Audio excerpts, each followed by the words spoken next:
প্রায় এক দশক পরে আজকে নাগপুরে আরএসএস দফতরে যাচ্ছেন প্রধানমন্ত্রী এবং পৌঁছে গেলেন তিনি। এই মুহূর্তে দেখতে পাচ্ছেন মোহন ভাগবতের সঙ্গেই রয়েছেন প্রধানমন্ত্রী নরেন্দ্র মোদী। আজকে দুজনের মধ্যে বৈঠক হওয়ার সম্ভাবনা রয়েছে। এরই আগে সংঘের অনুষ্ঠানে যোগ দিতে চলেছেন প্রধানমন্ত্রী নরেন্দ্র মোদী।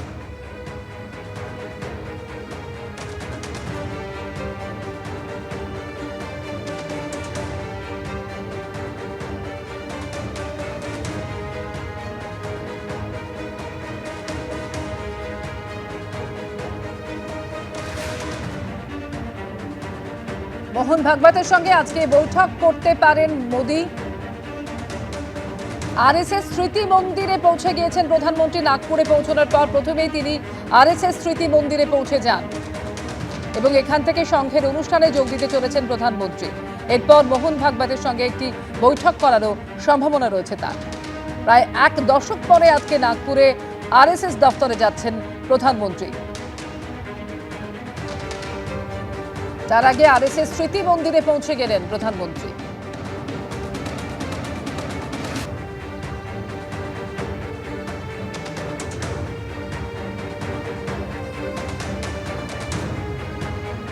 তামিলনাড়ুতে কাজ করতে গিয়ে অপহরণকারীদের ফাঁদে পড়লেন এ রাজ্যের 10 জন শ্রমিক। পরিবারের অভিযোগের ভিত্তিতে দুদিনের মাথায় তাদের উদ্ধার করা গেলেও অধরা অভিযুক্তরা। কেন পরিযায়ী শ্রমিকদের নিরাপত্তা দিতে ব্যর্থ রাজ্য সরকার? প্রশ্ন তুলে শাসক শিবিরকে বিঁধেছে বিরোধীরা। পাল্টা জবাব দিয়েছে তৃণমূল। মারবে কেন? আমি তো টাকা দেবো ভরে, কেন মারবে? টাকা তো দিচ্ছি ভরে, টাকা দেবো বলে তো এসেছি, তা কেন মারবে? কেউ চেন্নাইয়ে গেছিলেন নির্মীয়মান বহুতলের রাজমিস্ত্রির কাজ নিয়ে, কেউ আবার গেছিলেন বিস্কুট কারখানার শ্রমিক হিসেবে। কিন্তু কে জানতো বাংলার পরিযায়ী শ্রমিকদের জন্য দক্ষিণের রাজ্যে পাতা রয়েছে অপহরণকারীদের ফাঁদ? ওই শ্রমিকদের পরিবারের অভিযোগ, পশ্চিমবঙ্গ থেকে তামিলনাড়ুর সালেম জংশনে পা রাখতেই ওই 10 জন পরিযায়ী শ্রমিককে অপহরণ করা হয়। কাজের জায়গায় পৌঁছে দেবার অজুহাতে স্টেশন চত্বর থেকে গাড়িতে তুলে নিয়ে যাওয়া হয় অজ্ঞাত স্থানে। অভিযোগ, এরপরে মুক্তিপণ দাবি করে অপহৃত শ্রমিকদের পরিবারের কাছে আসে ফোন। মারবে কেন? আমি তো টাকা দেবো ভরে, কেন মারবে? টাকা তো দিচ্ছি ভরে, টাকা দেবো বলে তো এসেছি, টাকা দেবো এক্ষুনি, আমি সোনা বন্ধক দিবার লেগে এসেছি, আমি টাকা ভরে এক্ষুনি দিচ্ছি। তুমি অভিযোগ, ফোন পেয়ে 4 জনের পরিবার অনলাইনে টাকা পাঠালে বন্ধ হয়ে যায় অপহৃত শ্রমিকদের মোবাইল ফোন। এখন কাজ নাই, ধান কাটা ছাড়া, ধান কুতার ছাড়া, তাই লেগে ছেলেরা দেনা মিটাবার লেগে কাজে গিয়েছিল। নাম ঠিকানা দিয়েছে, এখানে এসো, কোনখানে ভরে ছেলেদিকে ধরেছে মার, আর মেরেছে, মেরে বলছে পয়সা দাও। 25,000 টাকা ধার করে দেনা করে যেমন করে হোক লিয়েছে। যেমন পয়সা কটা দেওয়া হয়ে গেছে, মোবাইল কেড়ে লিয়েছে আর ফোনও করতে দেয়নি।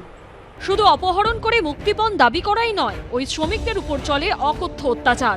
কারণ মাথা ফেটে যায়, কোন শ্রমিকের গায়ে কালশিটের দাগ। শুক্রবার নবগ্রাম থানার দ্বারস্থ হয় অপহৃত শ্রমিকের পরিবার।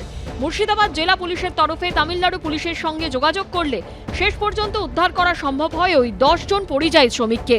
এর মধ্যে 6 জন নবগ্রামে, 2 জন বহরমপুরের ও 2 জন বীরভূমের রামপুরহাটের বাসিন্দা। আমার ছেলে বলে, মা আমাদেরকে নিয়ে চলে গেছে কিডন্যাপ করে, আমাদেরকে এখন মাথা পেছু 25,000 করে টাকা চাইছে। মা যদি দিতে পারো তাহলে আমাদের জীবন পাবা, তাছাড়া পাবা না। আমাদের টাকা কোথায় পাবো? আমরা গরিব মানুষ। এমন করে মার মেরেছে যে এখনো ব্যথা সারে না। তবে কে বা কারা অপহরণ করেছিল তা এখনো স্পষ্ট নয় বলে পুলিশ সূত্রে খবর। এদিকে এই ঘটনা ঘিরে শুরু হয়েছে রাজনৈতিক তরজা। এই বাংলা হচ্ছে পরিযায়ী শ্রমিকদের সব থেকে বড় ঠেক হাব। পশ্চিমবঙ্গ সরকার উচিত পরিযায়ী শ্রমিকদের জন্য একটা আলাদা মিনিস্ট্রি করা, মন্ত্রী। মমতা বন্দ্যোপাধ্যায় তার সরকার বিশেষ করে পরিযায়ী শ্রমিকদের জন্য একটি নির্দিষ্ট পোর্টাল খোলা হয়েছে, যে 10 জন শ্রমিক অপহরণ হয়েছে, তাদের উদ্ধারও হয়েছে। দিন আনি দিন খাই এই মানুষদের যন্ত্রণার অবসান কবে? রাজীব চৌধুরীর রিপোর্ট, এবিপি আনন্দ, মুর্শিদাবাদ।